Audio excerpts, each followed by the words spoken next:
தமிழ்நாடு அரசின் சார்பில் நடத்தப்பட்ட வேலைவாய்ப்பு மையங்கள் மூலம் தமிழ்நாட்டில் 33 லட்சம் பேருக்கு வேலை கிடைத்துள்ளதாக கூறியுள்ள பேரவைத் தலைவர் அப்பாவு, திருப்பரங்குன்ற மலை வழக்கில் நீதிமன்ற தீர்ப்பை மதிக்காமல் அரசு அச்சுறுத்துவதாக ஆளுநர் ரவி கூறியது தவறானது என மறுபடி கொடுத்துள்ளார்.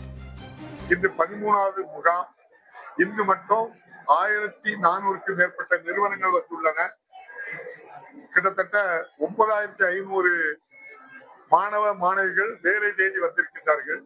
இதுவரை 340 மாணவ மாணவிகளுக்கு வேலை கிடைக்கப்பெற்று அவர்களுக்குள்ள வேலை ஆணையையும் வழங்கி இருக்கின்றோம்.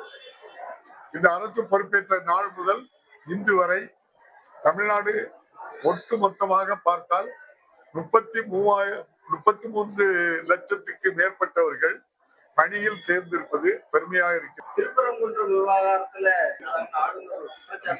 அது தவறு. நம்முடைய மாண்புமிகு ஆளுநர் சொன்னது 100% தவறில்லை. தப்ப வேணும்னே சொல்றாங்க. தப்பு.